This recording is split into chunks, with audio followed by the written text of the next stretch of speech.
অখিল গগৈ কেতিয়াও মিয়া প্ৰীতি নেদেখুৱায় মানুহ প্ৰীতি দেখুৱায় কোনোবা যদি শ্ৰমজীৱী মানুহ কেতিয়াবা বিপদত পৰে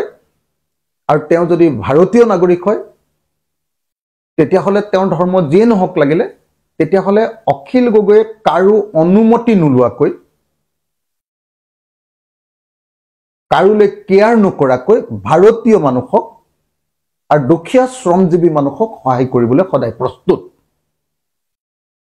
কিন্তু কোনো মিয়াৰ প্ৰতি সিম্পেথি কোনো ধৰ্মৰ প্ৰতি সিম্পেথি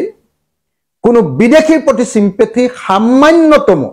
চুলি এডালৰ মানুহ সিম্পেথি বা সহানুভূতি অখিল গগৈ নাই মানুহ হিচাপে অখিল গগৈ একেবাৰে কোমল অন্তৰৰ মানুহ আৰু সংগ্ৰামী মানুহ হিচাপে অসমৰ আটাইতকৈ কঠিন মানুহজনে নিশ্চয় অখিল গগৈ গতিকে শৃংখল চলিখাই অলপ মানে মই কবলৈকে বেয়া মানে একচুয়ালি শৃংখলৰ নিচিনা একেবাৰে নপঢ়া নুশুনা লৰা একেবাৰে বিষয়বস্তুৰ জ্ঞান নথকা অন্নবৰতে উত্তি ভাহি পোৱা আৰু সদায় নিজৰ কামৰ জৰিয়তে চৰকাৰৰ সুযোগ তৈয়াৰ কৰি দিয়া আৰু সেইটোকে জীৱনৰ লাইভলিহুড ৰূপে লোৱা মানুহক সেইকাৰণে মই কি কম বেলেগ কথা কবলৈ একো নাই মই জানো যে শৃংখল চলিহাক হিন্দু মুছলমানৰ কাজিয়া লগাবৰ কাৰণে মুখ্যমন্ত্ৰীয়ে পৃষ্ঠপোষকতা কৰিছে শিৱসাগৰত মই জানো মানে নহয় হিমন্ত বিশ্ব শৰ্মাই নিজে কৈ দিছে যে মই শিৱসাগৰত মিয়াখেদা আন্দোলনটো মই পৃষ্ঠপোষকতা কৰিছো পৃষ্ঠপোষকতা মানে আপোনালোকে নিশ্চয় জানে পৃষ্ঠপোষকতা মানে কামটো কৰিবলৈ উৎসাহিত কৰা কামটো কৰিবৰ কাৰণে লজিষ্টিক সাপোৰ্ট দিয়া তাৰমানে পুলিচ প্ৰশাসনক সহযোগ কৰিবৰ কাৰণে নিৰ্দেশ দি দিয়া আৰু কামটো কৰোতে যিবিলাক খা খৰচ হয় সেই খা খৰচ বিলাক দি দিয়া এটোকে পৃষ্ঠপোষকতা বুলি কয় নহয় জানো এটা পৃষ্ঠপোষকতা নহয় জানো আমি সকলোৱে জানো যে 2026 চনত অখিল গগৈ খৰুৱাবৰ কাৰণে শৃংখল চলিখাই হিমন্ত বিশ্ব শৰ্মাৰ পৃষ্ঠপোষকতাত শিৱসাগৰত মিয়াখেদা আন্দোলন নামৰ এই হঠকাৰী আন্দোলনটো ঘৰ জ্বলোৱা আন্দোলনটো তেওঁলোকে মানে জাতি আৰু জাতিৰ মাজত কাজিয়া লগোৱা এটা আন্দোলন তেওঁলোকে কৰিব কৈছে এটো আন্দোলন নহয় এটো নৰাজ্যবাদ এটা কৰিব কৈছে আমি জানো যে তেওঁৰ এজেন্ডাটোৱে হ'ল যে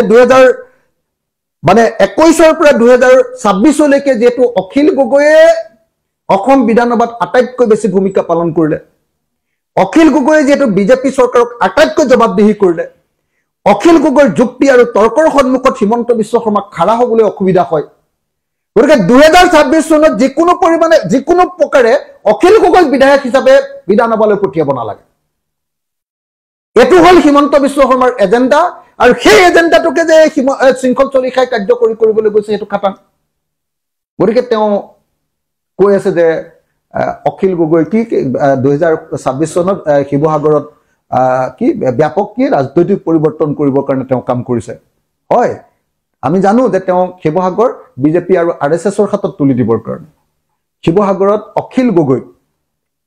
অসমৰ এই সময়ৰ সংগ্ৰামী ইতিহাসৰ যিজন আটাইতকৈ বেছি সংগ্ৰামী মানুহ সেই মানুহজনৰ হাতৰ পৰা মানে আঁতৰাই অসমৰ ইতিহাসৰ আটাইতকৈ ডাঙৰ হত্যাকাৰী সালফা এজনক অসমৰ ইতিহাসৰ আটাইতকৈ ডাঙৰ হত্যাকাৰী সালফা এজনক শিৱসাগৰৰ আসনখন দিবৰ কাৰণে